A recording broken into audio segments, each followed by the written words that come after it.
إن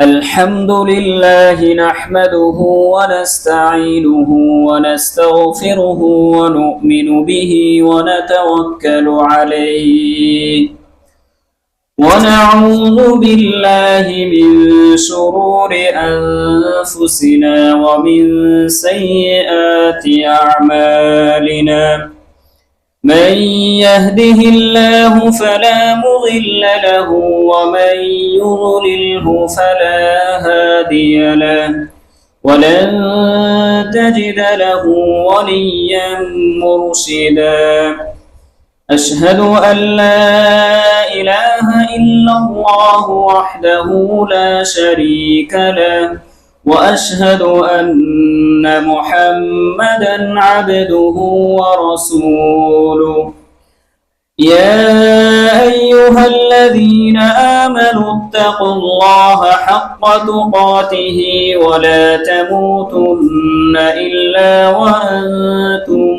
مسلمون يا أيها الناس اتقوا ربكم الذي خلقكم من نفس واحدة وخلق منها زوجها وبث منهما رجالا كثيرا ونساء واتقوا الله الذي تساءلون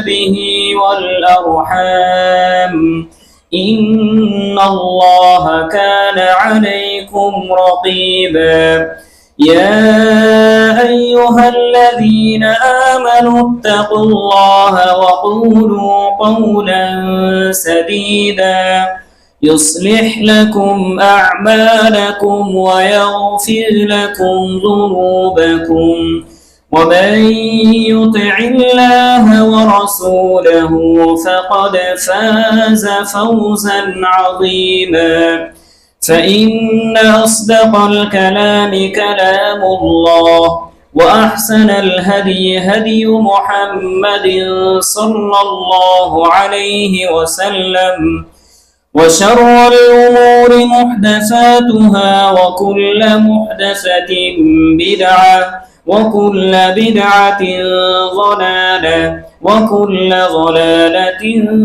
في النار بعد أعوذ بالله من الشيطان الرجيم بسم الله الرحمن الرحيم يا أيها الذين آمنوا اجتنبوا كثيرا من الظن إن بعض الظن إثم ولا تجسسوا ولا يغتب بعضكم بعضا أيحب أحدكم أن يأكل لحم أخيه ميتا فكرهتموه وقال النبي الأمين صلى الله عليه وسلم عن أبي هريرة رضي الله تعالى عنه أن رسول الله صلى الله عليه وسلم قال أتدرون ما الغيبة؟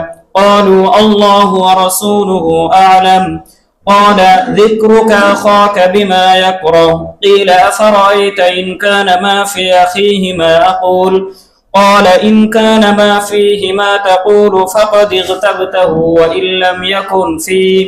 وإن لم يكن فيه ما تقول فقد بهته أو كما قال عليه الصلاة والسلام الحمد لله যাবতীয় প্রশংসা যাবতীয় গুণগান যাবতীয় হামদ ও সানা সেই মহান রব্বুল আলামিনের জন্য যে মহান রব্বুল আলামিন আমাদেরকে সৃষ্টি করেছেন এবং তামাম সৃষ্টিকুলের মাঝে শ্রেষ্ঠ মাখলুক হিসাবে মহান রব্বুল আলামিন আমাদেরকে প্রাধান্য দিয়েছেন সে মহান রব্বুল আলামিনের শুকরিয়া জ্ঞাপন করছি আলহামদুলিল্লাহ লক্ষ কোটি দুরূদ ও সালাম বর্ষিত হোক আমাদের একমাত্র কেবলমাত্র অনুসরণীয় অনুকরণীয় ব্যক্তিত্ব যে মহামানব ছাড়া কালকে কিয়ামতের ময়দানে আমি আপনি জান্নাত লাভে ধন্য হতে পারবো না সে মহামানবের প্রতি লক্ষ কোটি দুরূদ ও সালাম।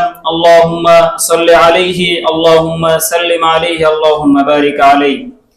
প্রিয় উপস্থিতি, আজকের এই পবিত্র জুমার খুতবায় যে বিষয় নিয়ে আলোচনা করার ইচ্ছা পোষণ করেছি তা হচ্ছে খতিরাতুল গীবা, অর্থাৎ গীবতের ভয়াবহতা। এই সংক্ষিপ্ত সময়ে ইনশাআল্লাহ বেশ কয়েকটি পয়েন্টের ভিতরে গীবতের ভয়াবহতা সম্পর্কে আলোচনা করার চেষ্টা করব ইনশাআল্লাহ। ওমা তাওফীকি ইল্লা বিল্লাহ, আলাইহি তাওয়াক্কালতু ওয়া ইলাইহি উনীব। প্রিয় উপস্থিতি, পৃথিবীর বুকে নানান মানুষ বিভিন্ন সময়, বিভিন্নভাবে, বিভিন্ন প্রেক্ষাপটে, বিভিন্ন সময়ে আমরা নানান পাপে নিমজ্জিত হয়ে যাই। তার ভিতর থেকে সব থেকে আমাদের প্রচলিত মানুষদের কাছে সব থেকে যেটা অনায়াসে হয়ে যায় সেটা হচ্ছে গীবত, অর্থাৎ পরনিন্দা করা, অপর মানুষের দোষ ত্রুটি চর্চা করা। এই পাপ যেন আমাদের কোনো পাপ মনে করি না, প্রচলিত একটা সমাজ হয়ে গেছে। অন্যের নামে কিছু না বললে যেন একটা গল্পের আসর জমে ওঠে না। তো রাসূল সাল্লাল্লাহু আলাইহি ওয়াসাল্লাম আসলে গীবতকে কিভাবে তিনি আখ্যায়িত করেছেন। মহান রব্বুল আলামিন সূরাত হুজরাতে বলছেন, ইয়া আইয়ুহাল্লাযীনা আমানু, হে ঈমানদারগণেরা, ইজতানিবু কাসীরাম মিনাজ-যন, তোমরা ধারণা করা থেকে বিরত থাকো। রাসূল সাল্লাল্লাহু, মহান রব্বুল আলামিন এই আয়াতের শেষ অংশে আমার বিষয়ের সাথে যেটা সম্পৃক্ত সেটা হচ্ছে গীবত। এখানে মহান রব্বুল আলামিন বলছেন, ওয়ালা ইয়াগতাব বাযুকুম বাযা, তোমরা একে অপরের গীবত করো না, একে অপরের দোষ ত্রুটি নিয়ে চর্চা করিও না। আইয়ুহিব্বু আহাদুকুম আইয়াকুলা লাহমা আখিহি মাইতান ফাকারিহতুমু, তোমরা কি চাও, তোমরা কি পছন্দ করো, তোমরা কি ভালোবাসো যে তোমরা তোমাদের মৃত ভাইয়ের গোশত খাইতে কি তোমরা পছন্দ করো? মহান রব্বুল আলামিন পরবর্তীতে মহান রব্বুল আলামিন নিজেই উত্তর দিচ্ছেন, ফাকারিহতুমু, না, তোমরা সেটা পছন্দ করো না, অপছন্দ করো। তো রাসূল সাল্লাল্লাহু আলাইহি ওয়াসাল্লাম এই গীবতের সংজ্ঞা দিতে বলেছেন, আল গীবা, গীবত বলা হয় যিকরুকা, তোমার বলা, তোমার উল্লেখ করা, আখাকা, তোমার ভাইয়ের নামে এমন কিছু উল্লেখ করা, বিমা ইয়াকরাহু, যা সে অপছন্দ করে। রাসূল সাল্লাল্লাহু আলাইহি ওয়াসাল্লামকে সাহাবীরা বলছেন, হে আল্লাহর রাসূল, আমি আমার ভাই সম্পর্কে এমন কিছু উল্লেখ করলাম বা এমন কিছু বললাম যেটা তার ভিতরে আছে। রাসূল সাল্লাল্লাহু আলাইহি ওয়াসাল্লাম বলছেন, ইন কানা মা ফি আখিহি মা তাকুলু, যদি তুমি বলো তোমার ভাইয়ের ভিতরে যা আছে, ফাকাদ ইগতাবতাহু, তাহলে অবশ্যই তুমি তার কি করলা? গীবত করলা। ওয়া ইল্লাম ইয়াকুন ফীহি মা তাকুলু, আর যদি তোমার ভাই সম্পর্কে এমন কিছু বলো যেটা তার ভিতরে নাই, তাহলে ফাকাদ বাহাত্তাহু, তাহলে তাকে তুমি অপবাদ দিলে। গীবত এবং অপবাদ এর ভিতরে সামান্য একটু পার্থক্য, সেটা হচ্ছে গীবত হচ্ছে অন্যের নামে দোষ ত্রুটি বর্ণনা করা, হোক ভালো হোক অথবা খারাপ হোক। আর যেটা হচ্ছে অপনিন্দা বা অপবাদ, আমার ভিতরে আমি এক কাজ করিনি, আমাকে অপর মানুষ বলতেছে ওই কাজটা অমুকজন করেছে, এটাকে হচ্ছে অপবাদ। তাই রাসূল সাল্লাল্লাহু আলাইহি ওয়াসাল্লাম অপবাদের শাস্তির থেকেও গীবতের শাস্তি ভয়াবহতা বেশি। আপনারা সবাই জানেন একটি বিখ্যাত হাদিস, রাসূল সাল্লাল্লাহু আলাইহি ওয়াসাল্লাম যখন মেরাজ গমন করলেন, রাসূল সাল্লাল্লাহু আলাইহি ওয়াসাল্লামকে সাত আসমানে, বিভিন্ন আসমানে নিয়ে যাওয়ার পরে বিভিন্ন নিদর্শন মহান রব্বুল আলামিনের দেখালেন। পরে ষষ্ঠ আসমানে যখন মহান রব্বুল আলামিন যখন উঠলেন, তখন এমন কিছু মানুষকে দেখলেন যে তাদের লোহার শিকল দিয়ে তাদের মুখের দুই পাশ দিয়ে ছিঁড়ে ফেলা হচ্ছে। রাসূল সাল্লাল্লাহু আলাইহি ওয়াসাল্লামকে জিজ্ঞাসা করা হলো, রাসূল সাল্লাল্লাহু আলাইহি ওয়াসাল্লাম জিবরিল আমিনকে জিজ্ঞেস করলেন, হে জিবরিল আমিন, এগুলা কারা? তখন জিবরিল আমিন উত্তর দিলেন যে এরা দুনিয়াতে মানুষের গীবত করে বেড়াতো। তাই প্রিয় উপস্থিতি, গীবতের ভয়াবহতা অনেক। তাই তো রাসূল সাল্লাল্লাহু আলাইহি ওয়াসাল্লাম এই গীবতের ব্যাপারে সব থেকে বেশি সহিহুল বুখারীতে ইমাম বুখারী রাহিমাহুল্লাহু তাআলা গীবতের আলোচনা করতে গিয়ে 10 পৃষ্ঠা শুধু গীবত নিয়ে আলোচনা করেছেন। রাসূল সাল্লাল্লাহু আলাইহি ওয়াসাল্লামের হাদিস শুধু বর্ণনা করেছেন গীবতের ভয়াবহতা সম্পর্কে।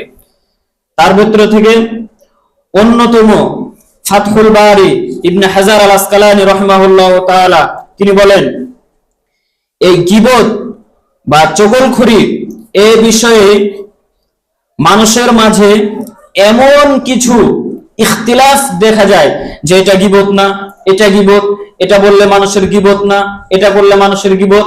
এই সম্পর্কে তিনি বিস্তারিত আলোচনা করতে গিয়ে 6টা পয়েন্ট উল্লেখ করেছেন যে কি কি বিষয়ে কথা বললে গীবত হবে, কোন কোন বিষয়ে কথা বললে গীবত হবে না। তার মধ্যে থেকে তিনি এক নাম্বার বলেছেন কোন ইমাম সম্পর্কে গীবত করার বিষয়ে। ধরুন এই মসজিদের ইমাম সাহেবের বিষয়ে এমন কিছু কথা বললো যেগুলো তার ভিতরে নাই, দোষ ত্রুটি বর্ণনা করতে গিয়ে বললো যে তার ক্ষেত্রে এগুলো নাই, তখন তো ইমাম সাহেবের নামে অন্য জায়গায় সমালোচনা হচ্ছে বা আলোচনা উঠছে। আলোচনা করাই মানে তো অন্যের নামে কিছু বলাই মানে গীবত। তো কোনো ইমাম বা কোনো মসজিদের ইমামকে নিয়ে যদি কোনো সমালোচনা করে বা কোনো আলোচনা করে, সেক্ষেত্রে কথা বলা বা অন্যের কাছে কিছু বলা এক্ষেত্রে জায়েজ আছে। কিভাবে? ইমাম সাহেবের নামে এমন কিছু বললো যেটা তার ভিতরে নাই, বললো যে আমার ইমাম সাহেবের অমুক কারামত আছে, তিনি ওই জিনিসটা জানেন, ওই জিনিসটা জানেন। তখন কোনো ব্যক্তি যদি বলে যে না, আমাদের ইমাম সাহেবের ভিতরে এই জিনিসটা নাই, এই ক্ষেত্রে যদি কেউ যদি সংশোধনের জন্য বলে, তাহলে সেক্ষেত্রে গীবত হবে না। ফাতহুল বারী সহিহুল বুখারীর ব্যাখ্যা গ্রন্থ ফাতহুল বারী, সেখানে ইবনে হাজার আল আসকালানী রাহিমাহুল্লাহ 6টি পয়েন্ট উল্লেখ করেছেন গীবত কি কি বিষয়ে গীবত করা জায়েজ। এটি একটা। 2 নাম্বার হচ্ছে দুইজন ব্যক্তির মাঝে মীমাংসা করে দেওয়ার জন্য কেউ যদি অন্যর নামে দোষ চর্চা করে, ভালো মন্দ বলে, এক্ষেত্রে গীবত করা বা দোষ চর্চা করা জায়েজ আছে।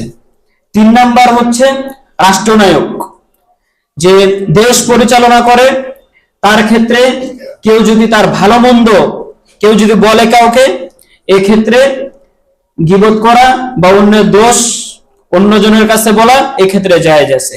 4 নাম্বার হচ্ছে দুইজনের মাঝে বিবাহ বন্ধনে আবদ্ধ হওয়ার ক্ষেত্রে কেউ যদি দোষ ত্রুটি তার অপরের কাছে বর্ণনা করে, এক্ষেত্রে জায়েজ আছে। 5 নাম্বার হচ্ছে কোনো ইমাম বা মুফতির কাছে যদি কেউ মাসআলা বা কোনো ফতোয়া আনতে যায়, সেই ইমামের সম্পর্কে কেউ যদি কারোর কাছে জানতে চায়, তাহলে সেক্ষেত্রে বলবে। 6 নাম্বারটা হচ্ছে এই ঝগড়ার মতনই, যে এমন এক ব্যক্তির মাঝে গিয়েছেন যারা ঝগড়া করেছে তার থেকে ওই বেশি দুষ্ট, তখন ওই ঝগড়া যারা দুজন ঝগড়া করছে ওই দুজনকে বলবে তোমরা ওই দুজনের কাছে যাবা না, ওই ব্যক্তির কাছে যাবা না। এই ক্ষেত্রে এই 6টা ক্ষেত্রে গীবত করা জায়েজ আছে। ইমাম বুখারী রাহিমাহুল্লাহু তাআলা এই 6টা পয়েন্ট উল্লেখ করার পরে তিনি এই হাদিসটা উল্লেখ করেছেন। রাসূল সাল্লাল্লাহু আলাইহি ওয়াসাল্লাম সাহাবীদেরকে একত্রিত করে তিনি বললেন, হে আমার সাহাবীরা, আতাদরুনা মাল গীবা, তোমরা কি জানো গীবত কি? তখন সাহাবীরা বললেন, আল্লাহু ওয়া রাসূলুহু আ'লাম, আল্লাহ এবং তার রাসূলই ভালো জানেন। তখন রাসূল সাল্লাল্লাহু আলাইহি ওয়াসাল্লাম বললেন, এই হাদিসটা যেটা আমি একটু আগে উল্লেখ করলাম, যিকরুকা আখাকা বিমা ইয়াকরাহু, তোমার ভাই সম্পর্কে এমন কিছু তোমার বলা যেটা সে অপছন্দ করে। তারপরে সাহাবীরা বললেন যে আল্লাহর রাসূল, আমার ভাইয়ের মাঝে ওই জিনিসটা আছে আমি জানি, তারপরে যদি আমি বলি এটাও কি গীবত হবে? তখন রাসূল সাল্লাল্লাহু আলাইহি ওয়াসাল্লাম বললেন, ইন কানা মা তাকুলু ফীহি যদি তুমি এমন কিছু বলো যেটা তোমার ভাইয়ের ভিতরে আছে, তাহলে তুমি অবশ্যই তার গীবত করলে। ওয়া ইল্লাম তাকুন ফিহি মা তাকুলু, আর তুমি এমন কিছু কথা বললে যেটা তার ভিতরে নাই, ফাকাদ বাহাত্তাহু, তাহলে তুমি তার কি করলে? তাকে অপবাদ দিলে। তাই প্রিয় উপস্থিতি, গীবত এমন একটি পাপ, চলতে বসতে ফিরতে যেখানে আপনি যান না কেন সব জায়গায় গীবতের চর্চা, সব জায়গায় গীবতের চর্চা। আমার আপনার অজান্তেই এই গীবত নামক এই ভয়াবহতার ভিতরে আমরা পড়ে যাই। আমরা কেউ কিন্তু দোষ মুক্ত না, নিজের অজান্তেই আমরা গীবত করে ফেলি। তাই প্রিয় উপস্থিতি, এই গীবত নামক এই ভয়াবহ পাপ থেকে আমাদের সতর্ক থাকতে হবে। গীবতের কয়েকটি মাধ্যম আছে, তার ভিতরে অন্যতম একটি মাধ্যম হচ্ছে জিহ্বার দ্বারা গীবত করি। কিভাবে? রাসূল সাল্লাল্লাহু আলাইহি ওয়াসাল্লাম তিনি মানুষের জীবনে চলতে ফিরতে সব থেকে যে বেশিটা পাপ হয় তা হচ্ছে মানুষের জবান বা লিসান। রাসূল সাল্লাল্লাহু আলাইহি ওয়াসাল্লাম বলছেন, ইন্নাল আবদা, নিশ্চয় একজন বান্দা, লা ইয়াতাকাল্লামু বিকালিমাতিন, এমন একটি কথা বলে, মিন রিজওয়ানিল্লাহ, আল্লাহর সন্তুষ্টির জন্য, মা ইলকালাহা, সে আল্লাহর সন্তুষ্টির জন্য কথা বলার ক্ষেত্রে মহান রব্বুল আলামিন তার মর্যাদাকে এত উঁচুতে করেন, শেষ পর্যন্ত তাকে এই কথার কারণে তাকে জান্নাতে প্রবেশ করান।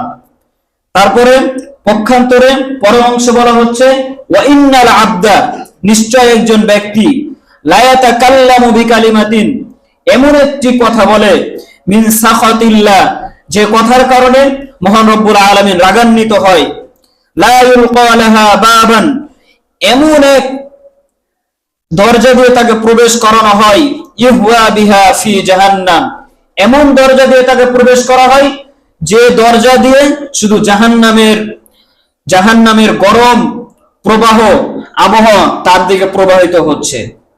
তার প্রিয় উপস্থিতি,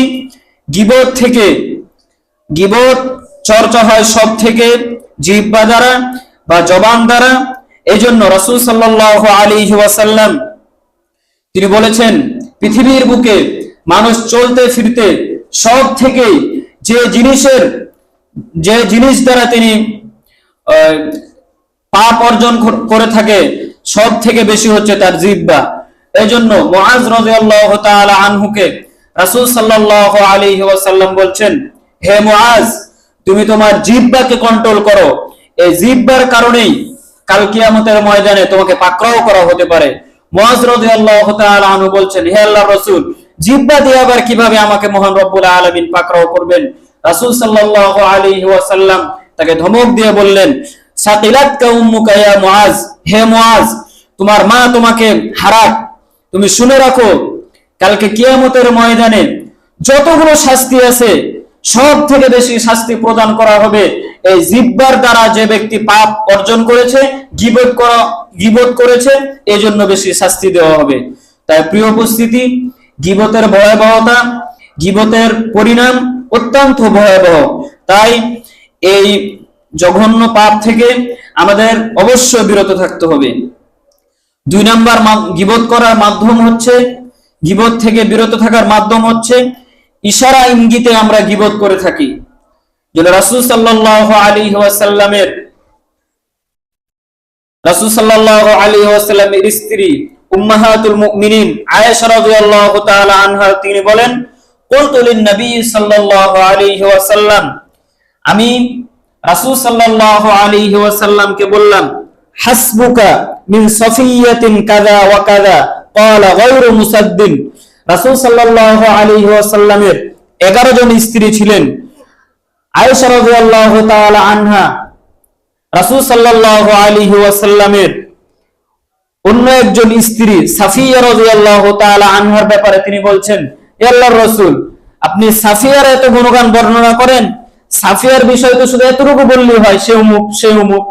তখন রাসূল সাল্লাল্লাহু আলাইহি ওয়াসাল্লাম বললেন, হে আয়েশা, লাকাদ কুলতি কালিমা, তুমি এমন একটি কথা উল্লেখ করেছো, তুমি এমন একটি বাক্য বলেছো, লাউ মাযাহাত বিহা ফি বাইল বাহরি, যদি এই কথাটাকে যদি সমুদ্রের পানিতে নিক্ষেপ করা হয়, লামাযাতহু, তাহলে সেই সমুদ্রের পানির রং চেঞ্জ হয়ে যেত। ক্বালাত ওয়া হাকাইতু লাহু ইনসানান ফাকালা মা উহিব্বু ইন্নী হাকাইতু ইনসানান ওয়া আন্না লি কাযা ওয়া কাযা। হে আল্লাহর রাসূল, আমি তার গীবত করার উদ্দেশ্যে আমি এই কথাটা বলিনি যে সাফিয়া একটু গেঠে সাইজের, সাফিয়ার একটু রং শ্যামলা, আমি এগুলা এই কারণেই বলিনি, আমি এ কারণে বলেছি যাতে আপনি আমাকে একটু বেশি ভালোবাসেন। তখন রাসূল সাল্লাল্লাহু আলাইহি ওয়াসাল্লাম বলছেন, তুমি ইঙ্গিত দিয়েও কোন ব্যক্তির নামে যদি তুমি মন্তব্য করো, এই মন্তব্যটাও গীবত নামে পরিচিত হবে। তাই প্রিয় উপস্থিতি, যেভাবে হোক না কেন, মানুষ আমাদের সবাই কিন্তু আমরা স্বয়ং সম্পূর্ণ না। কারো হয়তো বা কার হাত আছে, কারো পা নাই, কার চোখ আছে, কার নাক নাই। এগুলা দেখে যার চোখ নাই ওর সামনে যদি আমি বলি যে আপনার একটু চোখের সমস্যা, বা অন্য যদি বলি যে ওর একটু চোখের সমস্যা, তাহলে কিন্তু সমস্যা। আর এটাই কিন্তু ইশারা ইঙ্গিতে গীবত করা হচ্ছে। এই কারণে রাসূল সাল্লাল্লাহু আলাইহি ওয়াসাল্লাম আয়েশা রাদিয়াল্লাহু তাআলা আনহাকে বলছেন যে তুমি এমন একটা কথা বলেছো যে কথা ওই কিন্তু বর্ণনা করেনি যে সাফিয়া রাদিয়াল্লাহু আনহা বেঠে সাইজের, সাফিয়া রাদিয়াল্লাহু আনহু শ্যাম বর্ণের, এগুলো কিন্তু বলেনি। তিনি বলেছেন যে সাফিয়া রাদিয়াল্লাহু আনহু তো অমুক অমুক, এগুলো বললেই তো যথেষ্ট। তিনি কিন্তু দোষ ত্রুটি বর্ণনা করেন নাই। আর আমাদের সমাজে ইশারা ইঙ্গিতেই আমরা দোষ ত্রুটি বর্ণনা করে দিই। তো আয়েশা রাদিয়াল্লাহু তাআলা আনহা কোথায় এবং আমরা কোথায়? তাই প্রিয় উপস্থিতি, এই গীবতের মাধ্যম সমূহ জেনে আমাদের অবশ্যই সতর্ক থাকা দরকার। 3 নম্বর হচ্ছে লেখার মাধ্যমে গীবত। এখন আমরা সোশ্যাল মিডিয়াতে সবাই যারা আমরা সোশ্যাল মিডিয়ায় যারা থাকি, দিনে এমন কোনো দিন যায় না যে সোশ্যাল মিডিয়া মানুষের দোষ ত্রুটি চর্চা হয় না।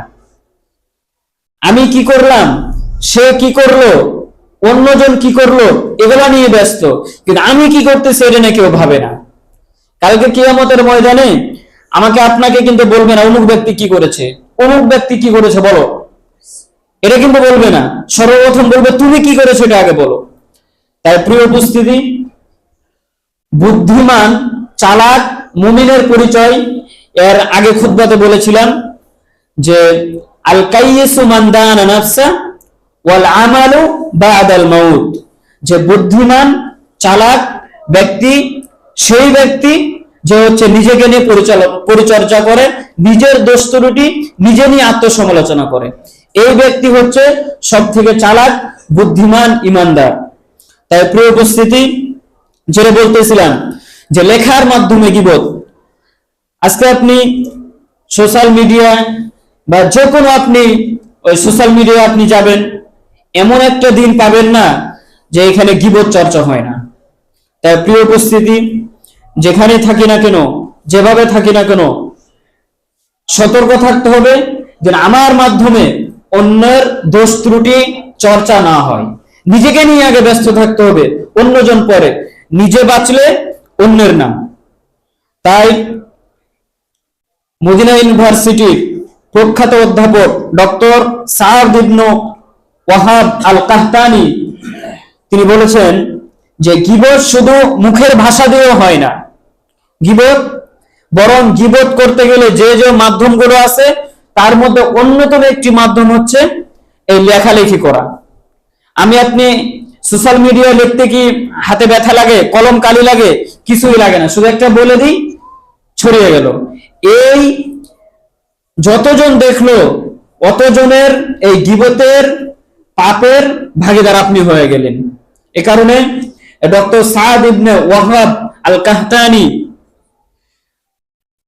তিনি বলেছেন যে গীবত লেখালেখির মাধ্যমে হয়, ইশারার মাধ্যমে হয়, আকার ইঙ্গিত হয়, বিভিন্ন ভাবে গীবত হয়ে যায়। তিনি আরেকটা বলেছেন, আমি এগুলা সব আরবি থেকে অনুবাদ করতেছি, এজন্য আমি পুরাটা পড়তে পারতেছি না।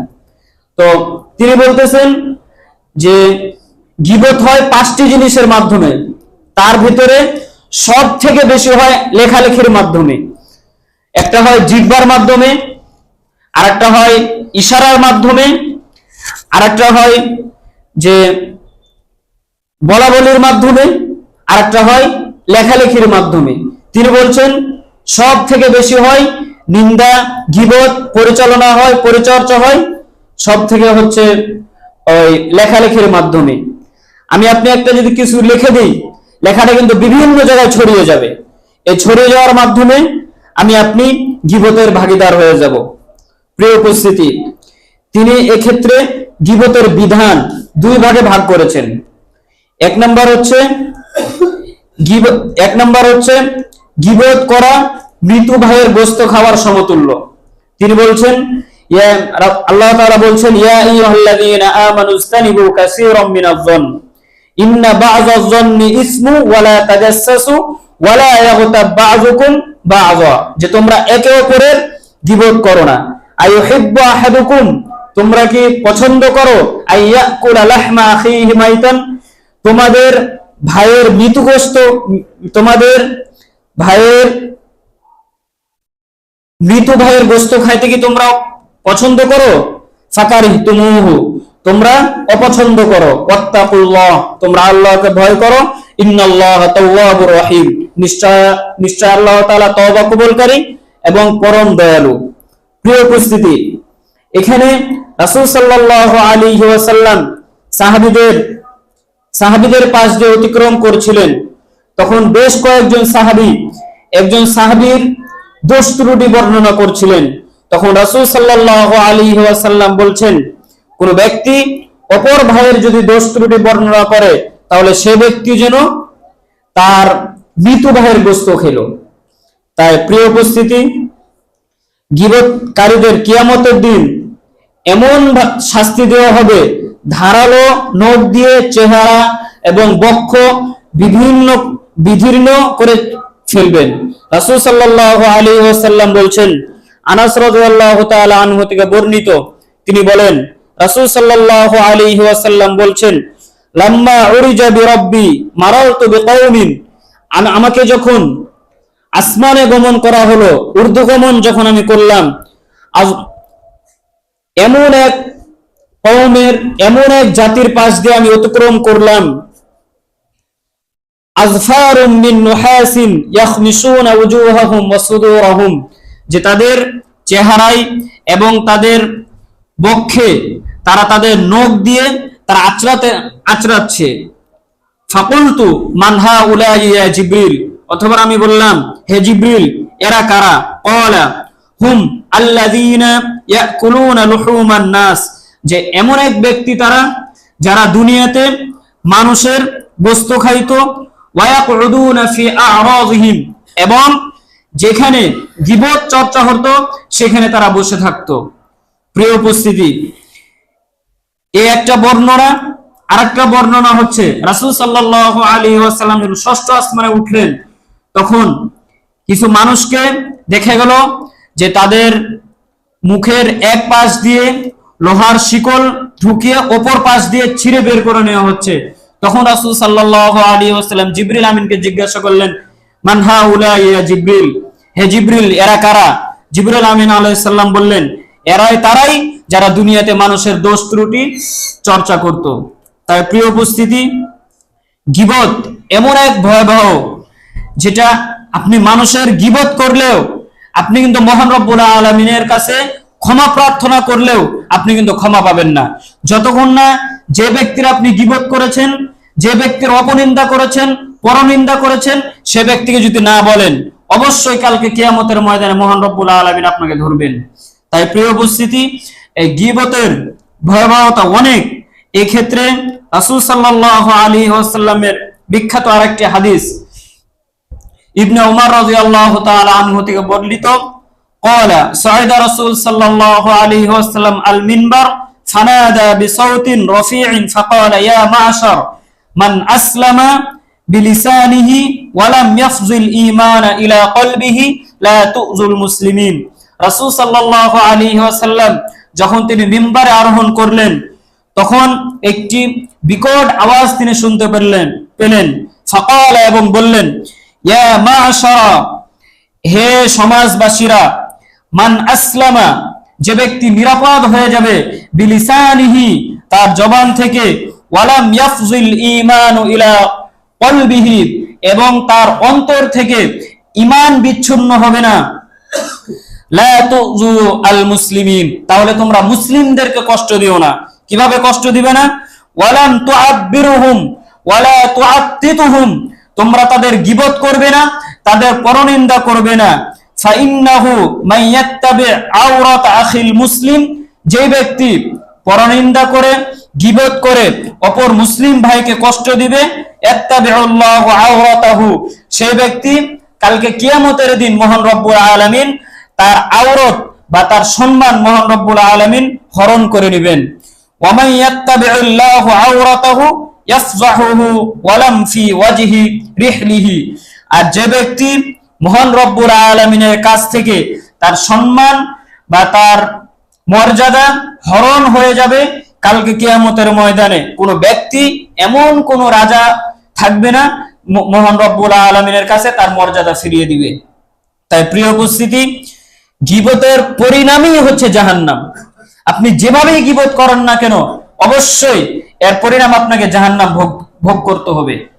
রাসূল সাল্লাল্লাহু আলাইহি ওয়াসাল্লাম বলছেন, মান আকালা বিরাজুলিন মুসলিমিন আকালাহু ফাইন্নাল্লাহা ইউতমিউহু মাসালাহা মিন জাহান্নাম ওয়া মান কাসা সাওবান বিরাজুলিন মুসলিমিন কোন ব্যক্তি অপর ভাইয়ের যদি দোষ ত্রুটি নিয়ে চর্চা করে, যে পরিমাণ সে দোষ ত্রুটি নিয়ে চর্চা করবে সে পরিমাণ কালকে কিয়ামতের ময়দানে মহান রব্বুল আলামিন তাকে জাহান্নামের শাস্তি দিয়ে সে পরিমাণটুকু তিনি বদলা নিয়ে নেবেন। ওয়ামান কাসা সাওবান বিরাজুলিন মুসলিমিন আর কোন ব্যক্তি কোন মুসলিম ব্যক্তিকে যদি কাপড় পরিধান করিয়ে যদি সাহায্য করে, ফাইন্নাল্লাহা ইয়াকসুহু মিসলাহু তাহলে কালকে কিয়ামতের দিন মহান রব্বুল আলামিন সে কাপড় পরিধানের সমপরিমাণ তাকে মহান রব্বুল আলামিন মর্যাদায় সমাসীন করবেন।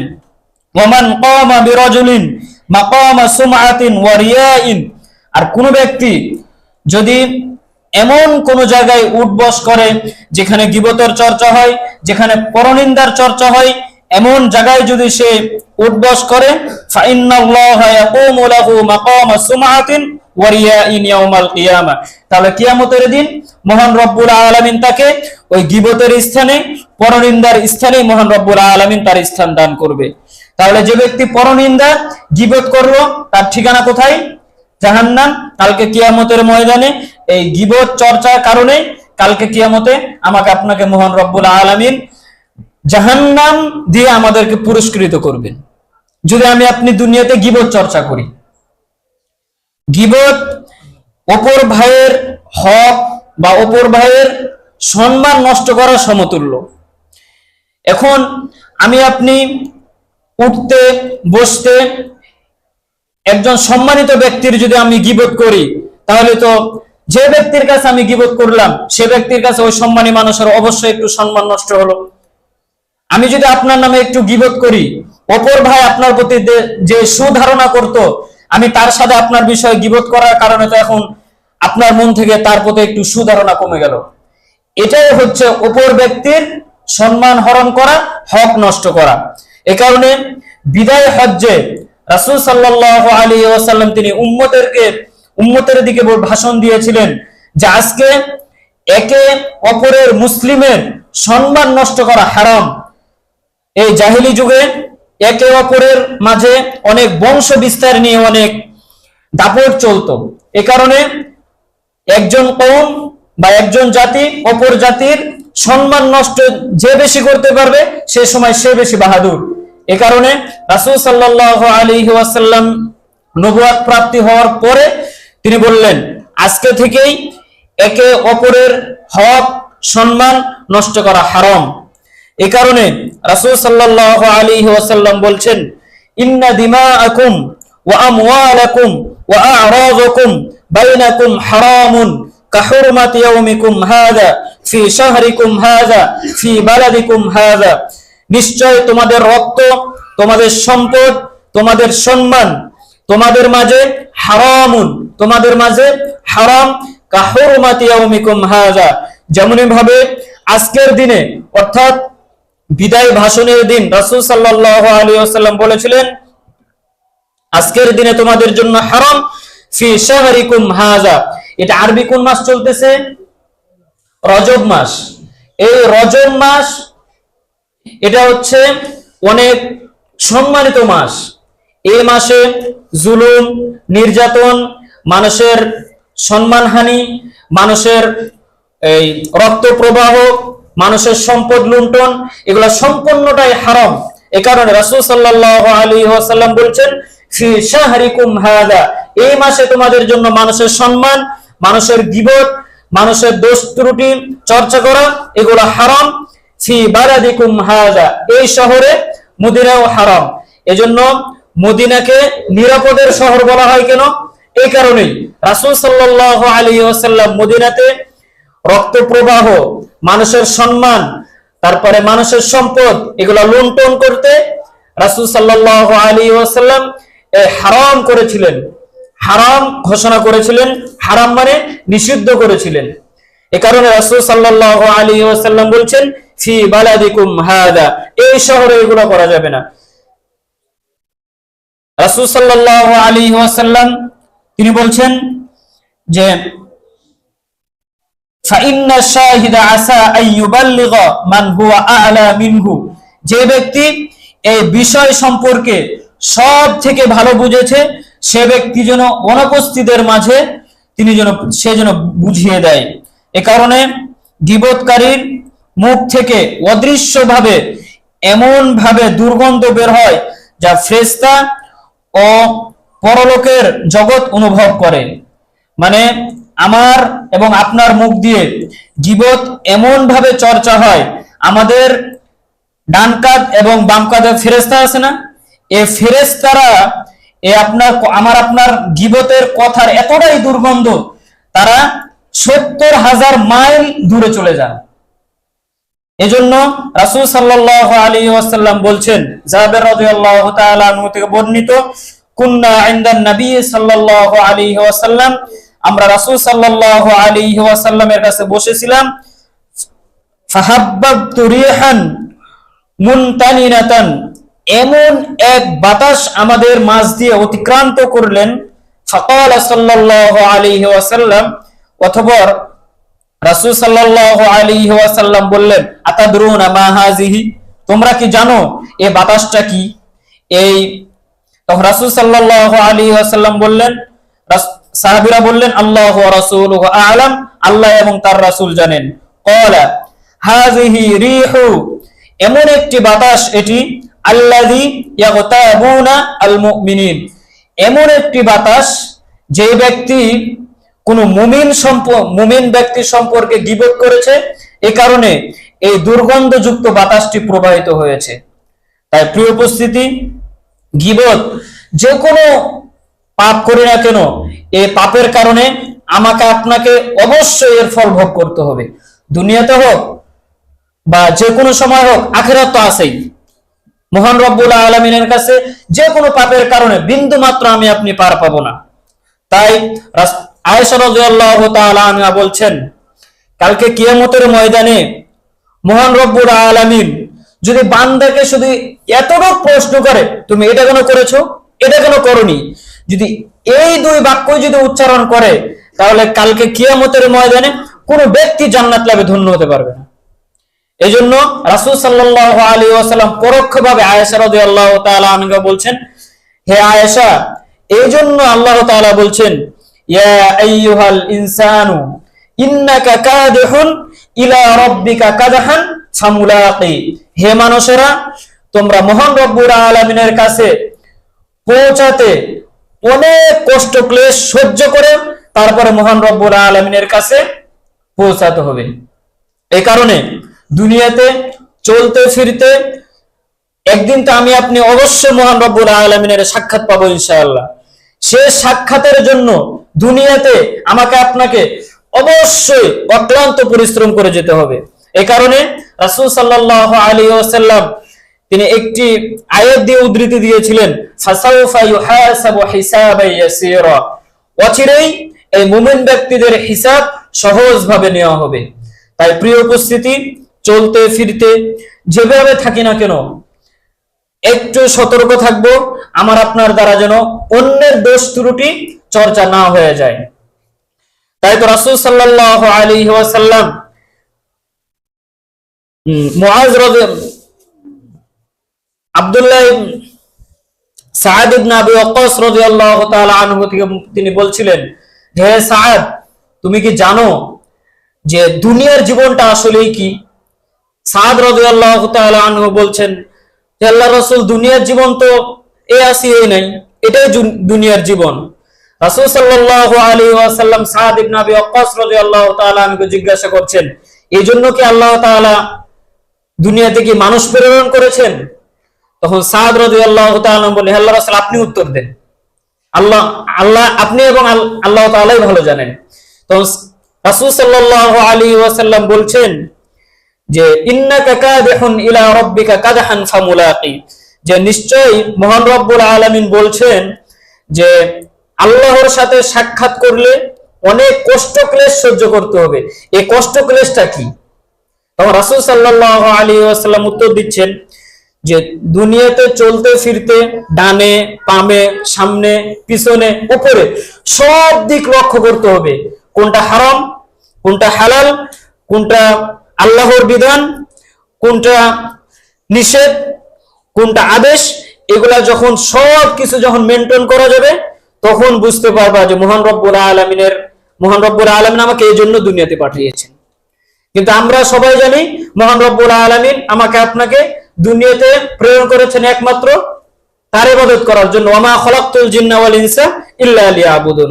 তো মহান রব্বুল আলামিন যে জিনিসটা আমাকে করতে নিষেধ করেছেন তা থেকে যদি আমি বিরত থাকি, এটা আমার জন্য কি ইবাদত না? অবশ্যই ইবাদত। যে কাজটা মহান রব্বুল আলামিন আমাকে করতে আদেশ করেছেন সেই কাজটা যদি আমি করি, এটা অবশ্যই ইবাদত। এইজন্য মূল একটাই হচ্ছে খালাকতুল জিন্না ওয়াল ইনসা ইল্লা লিয়াবুদুন, যে মহান রব্বুল আলামিন মানুষ এবং জিন সৃষ্টি করেছে শুধুমাত্র তার ইবাদত করার জন্য। তো ইবাদত শুধু নামাজ রোজা হজ যাকাত এগুলো শুধু আপনার ইবাদত না, ইবাদত সর্বসাপেক্ষে আপনার ইবাদত। আপনি যে কোনো কাজ করবেন সেই কাজটা যদি ইবাদতের নিয়ত করেন অবশ্যই আপনি সেই কাজের প্রতি মহান রব্বুল আলামিনের কাছে প্রতিদান পাবেন। আপনি গীবত চর্চা যদি না করেন, আপনি যদি এটা মনে করেন মহান রব্বুল আলামিন রাসূল সাল্লাল্লাহু আলাইহি ওয়াসাল্লামের অন্যের দোষ ত্রুটি বর্ণনা করতে নিষেধ করেছেন, আমি করব না, আপনি যে করব না বললেন অবশ্যই মহান রব্বুল আলামিন আমাকে আপনাকে সওয়াব দিবেন। একটি বিখ্যাত হাদিস সবাই তো জানি, বান্দা যদি কোনো ভালো কাজের ইচ্ছা করে সেক্ষেত্রে মহান রব্বুল আলামিন তাকে কি দেন? সওয়াব দেন। যদি ভালো নিয়ত করেছি কিন্তু সেটা করতে পারিনি, সওয়াব পেয়ে গেলাম। কিন্তু একটা খারাপ কাজ করলাম, খারাপ কাজ করার পরে কি করলাম? ভালো কাজটা করলাম, সেই খারাপ কাজটা কিসের সাথে মিশে গেল? ভালো কাজের সাথে মিশে গেল, আমি আপনি কি পেলাম? ডাবল সওয়াব পেলাম। এজন্য রাসূল মহান রব্বুল আলামিন বলছেন ইন্নাল হাসানাতি ইউযহিবনা সাইয়্যাত, আমার আপনার যখন আমি আপনি একটি খারাপ কাজ করব তখন আমি একটি ভালো কাজ করব, সেই খারাপ কাজ ভালো কাজ দ্বারা কি হয়ে যাবে?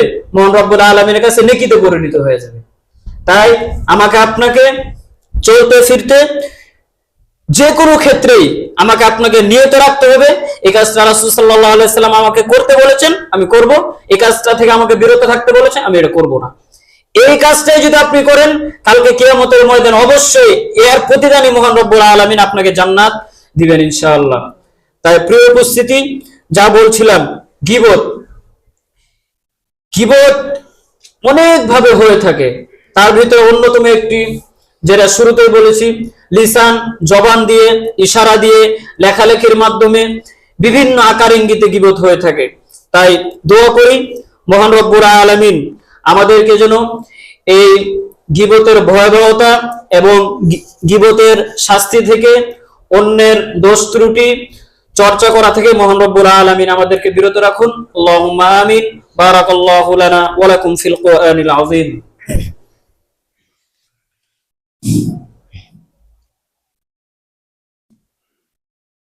الحمد لله وكفى وسلام على عباده الذين اصطفى أما بعد فأعوذ بالله من الشيطان الرجيم. بسم الله الرحمن الرحيم. إن الله وملائكته يصلون على النبي يا أيها الذين آمنوا صلوا عليه وسلموا تسليما. اللهم صل على محمد وعلى آل محمد كما صليت على إبراهيم وعلى آل إبراهيم إنك حميد مجيد. اللهم بارك على محمد وعلى آل محمد كما باركت على إبراهيم وعلى آل إبراهيم إنك حميد مجيد. اللهم أعز الإسلام والمسلمين. اللهم انصر المسلمين والمسلمات. اللهم انصر من نصر دين محمد صلى الله عليه وسلم واجعلنا منهم، واخذل من خذل دين محمد صلى الله عليه وسلم ولا تجعلنا منهم. عباد الله رحمكم الله، إن الله يأمر بالعدل والإحسان وإيتاء ذي القربى وينهى عن الفحشاء والمنكر والبغي يعظكم لعلكم تذكرون. سبحان ربك رب العزة عما يصفون وسلام على المرسلين والحمد لله رب العالمين. سبحانك اللهم وبحمدك أشهد أن لا إله إلا أنت أستغفرك وأتوب إليك.